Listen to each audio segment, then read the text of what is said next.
All right, so let's cover the Legends Territory episode from this week. Howard Johnson, the two-time All-Star and former Met, who talked about the Mets and some of his former teammates. We also put some pressure on him, like one big game to save your life. Prime Jack Morris or prime Doc Gooden, different, right? Like very different pitchers. But anyway, let's run a little piece of this Legends Territory from Hojo. Yeah, so Eric slides into third base. He's kind of a pop up slide, not dirty or anything, but just Ray was a former Gold Gloves guy, so he was very familiar with punching, and Eric kind of slid into him, and it was just that time of the game. It was really late. I don't remember if the game was tied or what the score was, but that might have been the winning run, and they just reacted. I mean, Ray, he was having a great season, and he just pushed all the right buttons that year, and he had it, So he, boom, popped him, and it was on at that point. It was just like flat out, and he did not. We fought the Reds a lot, so if I did have to nail one thing down, that was the one team that we fought the most was Cincinnati. Second team would be Pittsburgh, but Cincinnati would always drill guys, and we would always fight them, and that's just the way it was. So it was just kind of an extension of the other fights. You want some good brawl talk with Hojo? Hit up Legends Territory. Many previous episodes too, in case you want to get caught up, and it's not like you'll feel like you're falling behind. They're pretty much evergreen. You can listen to them anytime on Apple, Spotify, or hit up Legends Territory. We've got a little block for that on our YouTube channel, on FT's YouTube channel. So it's Hojo this week. We had Smolty recently, Ryan Dempster. So you get kind of a mix, guys that are more recently retired and then going back in the day, if you want to check that out. And that was him discussing that legendary fight with Ray Knight and Eric Davis and all that. I mean, they don't fight like they used to. Not even close. You watch old fight videos and you're like, oh my gosh, like I'm surprised people weren't killed from some of the punches that were thrown.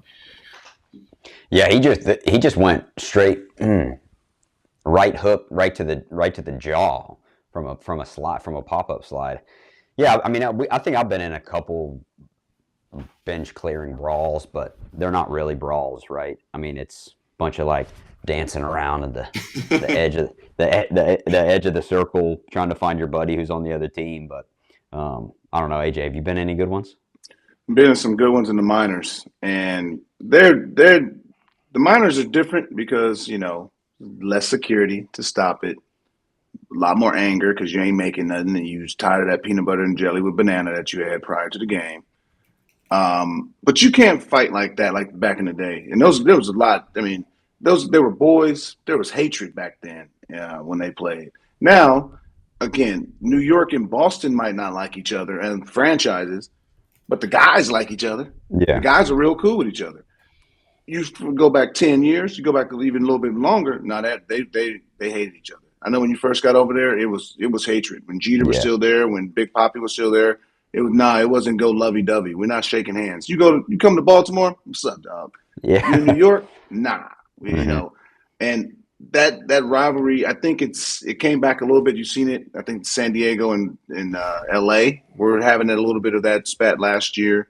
Um, the Obviously the Mets have it with a lot of teams, but it's not how it used to be.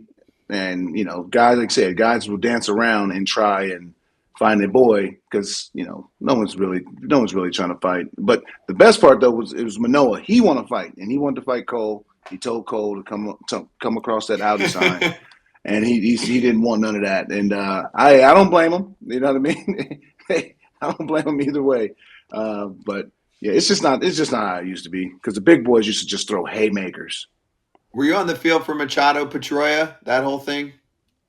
Yeah, I but that wasn't yeah, anything. and I came in for Dustin, right? Like, yeah, that, Yeah, that didn't escalate to anything, I don't think. I mean, obviously, he got drilled. Barnes threw up and in like behind his head, which was not a great look. But he ended up getting hit, I think, the next day. But um, I don't think benches ever cleared in that situation.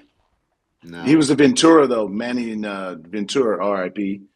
That one was that Oh one yeah. Oh yeah, that was a that good was one. That was a good one. There's some punches. And you ever see Wayne Kirby's the first one there. He's blinking red. Hey, me always say I'm blinking red. I'm ready to go. I remember too, Greinke, I think Carlos Quentin was involved. Didn't Greinke like break his collarbone or something weird? Yeah, Greinke went down for the little pile drive, and Carlos just pow, busted his collarbone. I bet that felt good. Greinke's smart. That wasn't smart. Yeah. No. Just go the other way. Run like the Japanese dude did when Rod Allen chased. That's one of the best videos ever. Don't do that, Greinke. No, don't do that. I would say the top one in my mind too, in recent past 10, 15 years, like everyone talks about Jose Bautista and Rougned Odor. That's like the last, in my mind, like really clear cut, like haymaker that he landed. It's like, you think of like Fight Night, the video game. It's like he got him. Like and then he hit him with his glove afterwards. Yeah. People don't pay attention to that. He smoked with his glove. But Kevin Gregg, I think it was 2011, 10 or 11. Kevin Gregg, Big Papi, fly balls hit, and like he was throwing inside. We were getting our butts kicked, but Papi swings 3-0, flies out to me. I'm catching the ball as I'm about to throw it home. I threw it home, and as I released it, I just see Big Papi and Kevin Gregg running at each other. I threw the ball. Weeders caught the ball on the run and joined the fight. So that's a funny clip too. That's like that Kevin Gregg and David Ortiz. They just ran into each other and they were just bouncing off. It's like the big physio ball when you run into each other and bounce off. That's what they were doing. They just kept bouncing off of each other.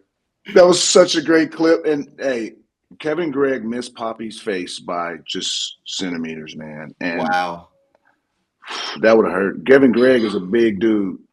Papi's a big dude. Papi is a big dude too. Hell yeah. Gregg's bigger. And different. And built, right? But over there, different. It's like, leave me alone. Don't bother me. I'm breeding. Different. The crazy stuff. Big Papi, what's up, baby? How you doing? You know what I mean? He's a lover. Kevin Gregg, you don't know what's going on over there. Leave him alone. Hey, our famous dude on this show is Tommy Canley. Like, he comes on, and he told us the other day that Mookie Betts went up to him when they recently played and was like, yo, I heard about you. I heard you're the guy that you don't mess with. And he was like, yeah. Yeah. Him and Realmuto said, I'll put you in a pretzel. You don't want to hear that. And no. Yeah. Those are the football guys. Those are the football guys. Real Buto. I mean, I know he played quarterback, but he's a truck too. Like those dudes are built different. So, yep. But yeah, if you're built different and you've got a little bit of crazy, that's when you really don't want to leave him alone. Yeah, you leave him alone. Okay. So